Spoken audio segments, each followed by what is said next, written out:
What's up, everyone? Welcome to The Pulse, your destination for gaming news, updates, and new releases. This is June, and here are your news topics for today. First, we'll cover charges filed by the Communications Workers of America, or CWA, towards Lionsgate Technologies, an Activision contractor.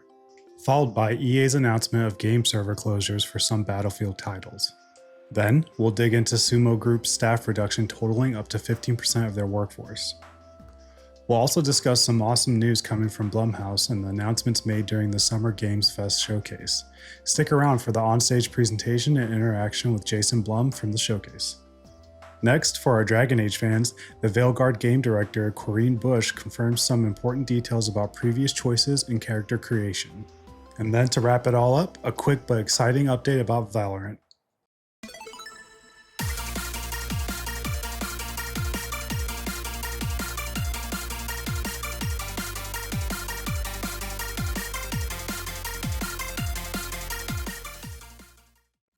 In a recent development reported by GamesIndustry.biz, the CWA has filed unfair labor practice charges against Lionbridge Technologies, a QA contractor working with Microsoft on Activision projects. The CWA alleges that Lionbridge violated the rights of its Boise, Idaho team by laying off the entire team after they engaged in collective action to address their working conditions. Additionally, the CWA accuses Lionbridge of offering severance packages with overly broad confidentiality terms, requiring employees to waive their labor law rights protected by the National Labor Relations Act. This incident is not isolated, as the CWA highlighted a previous case in 2016 when Lionbridge allegedly engaged in union busting by laying off all union employees in Bellevue, Washington, shortly after a group of temporary workers signed their first union contract. According to GamesIndustry.biz, in 2022, Microsoft and the CWA entered a labor neutrality agreement to protect employees' rights to unionize and communicate freely. And the CWA is now urging Microsoft to extend this agreement to its contractors. Former Lionbridge test associate Al Bussaberger voiced his concerns to GamesIndustry.biz, stating that their collective actions to improve working conditions led to the layoffs, violating their rights as workers. He emphasized that Lionbridge employees performed similar work to union-represented Activision QA employees and called on Microsoft to ensure respectful treatment for all workers involved in its projects. Following Microsoft's acquisition of Activision, the company confirmed it would honor its labor neutrality agreement with the CWA, with ZeniMax staff also recently covered under this agreement. Up next, we are going to discuss how EA announced that certain Xbox 360 servers will be closing in November. According to EA, 3 more games are coming to a close this November, including Battlefield Hardline, Battlefield 4, and Battlefield 3. Luckily, Battlefield 3 is, however, backwards compatible, making the game accessible to all until the closing date. Unfortunate as it may be, as games begin to age, we will start hearing more news of games being sunset.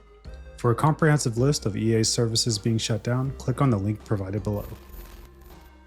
Next up, Sumo has announced that in order to cut costs, it unfortunately requires them to let go of up to 15% of employees.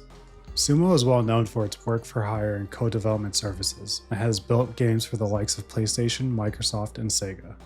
In a statement, they said, "The difficult decision to reduce our costs across the business in a number of ways is a direct result of these challenges, and unfortunately will include a reduction in the number of people the business can support.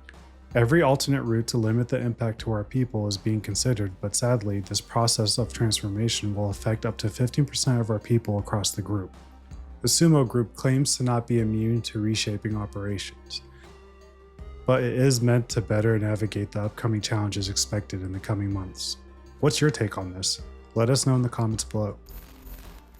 Alright, for you horror fans, Blumhouse has introduced a new horror game studio. At Summer Game Fest, Jason Blum took to the stage to reveal that Blumhouse Games has a whole roster of games in the works from multiple studios. This definitely got a bunch of people hyped up for all the new scary games that are out there, but more importantly, the films that Blumhouse is known for are now coming to the games. Blumhouse's goal is to partner with other game developers and get their creative takes on how they would create horror games. It is believed by Zach Wood that there could be a potential opportunity for the horror genre to come to the indie game space. We've provided a snippet of the showcase that was presented over the weekend. Take a look. Hey guys, so we got ourselves a full slate there. That's incredible. So Jason, tell us a bit about why did you want to get into games like this? What are we doing? Well, we've been very, very busy. I'm very happy to be here. Thank you for having us. Thank you guys all. Great to hear the fans out there. You'll all be very happy to know we're working at this very minute on the sequel of Five Nights at Freddy's. It's coming. Don't worry. Anyway, horror is, to my great relief, getting more and more popular. Our movies are working. It's working on streaming. It's working in live events. And we wanted to try and take our approach to movies and apply it to games. And that's what you see here. We're gonna do independent games. We're gonna look for creators and give them a platform and encourage these creators to be weird and subversive and find the most effed up, scariest things they can and put them into really cool games. Well, they look great. It's a really diverse, cool slate. Luis, tell us a bit about, we saw a bunch of games there. What can you tell us about kind of the overall lineup of games? Well, as you just saw from our slate, our horror games are a lot like Blumhouse movies. They come in many different flavors of fear, which means there's a horror game for everyone. So maybe you're a fan of nostalgic 90s experiences with a bit of a twist, intense first-person shooters, or maybe, Jeff, you just want some bonus murder in your otherwise very cozy farming sim. I think, we as horror fans, we know that there are so many different subgenres to explore, and our independent development partners, they feel the same, and they're just as excited, which means we've got psychological nightmares, we have supernatural scares, we have cosmic horror. And our team has worked really hard to work with global, creative, talented partners. And that means for us that we really want to, as we're working in indie projects, which means that we can take risks, we can be flexible, and really we can push the limits of what's possible in scary storytelling, and we're so excited. Yeah, no, it looks awesome, all the stuff you have there, and I know, we'll get into when games are coming out, but some of these are coming soon, Jason, right? We got a good slate. Well, yeah, we're on PC and console, and we wanted to start with not just one, but we wanted to start with a few games. So you want to tell us about those? Yeah. So Fear the Spotlight is our first release coming later this year, and it really hits our mission statement. It's an amazing 90s horror experience. It's got great characters, a compelling narrative. It's also super creepy, and I think people will be big fans of it, even if you're not normally into horror. And quickly, actually, Fear the Spotlight is getting its first trailer as part of the Day of the Dev showcase. So stay tuned after the show. Directly after. Awesome. Well, I know this is just the start, so we'll probably be seeing you in future years with more from Blumhouse Games. But guys, what do you think of the slate? Pretty amazing, right? What these guys are pulling on. Jason, Luis, thanks so much for being here on Summer Games. Thank you, guys. Next up, BioWare details previous choices will be imported into Dragon Age: The Veilguard. Director Corinne Bush says the ability to import your choices is fully integrated into the character creator this time around. What's more, Bush confirmed that you'll be able to customize your Inquisitor if you want to remake your protagonist from Dragon Age Inquisition. So a little bit more context, something that Bush has done for newcomers is let you go into the past adventures, and through tarot cards, tells you what the context was and what decision you want to make. It's pretty cool, right? Bush also confirms that the Veilguard players won't have to link to their accounts for this option, as you'll be able to play the game fully offline. And yes, it's single player with no transactions. Dragon Age: The Veilguard is set to release sometime this fall. We'll see you there.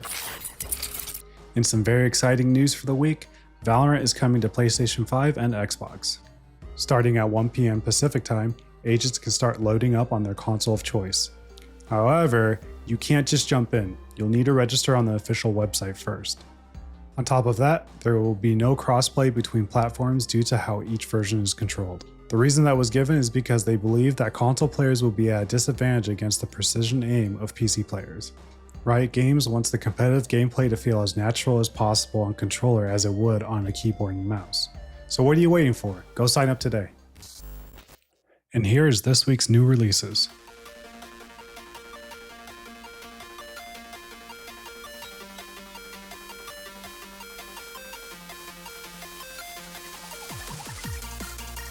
And that's your weekly pulse. If you've made it to the end, thanks for watching. Drop a comment below and tell us what games you're playing and what you're looking forward to. Remember to like and subscribe and hit the notification bell. Thanks again. See you next week.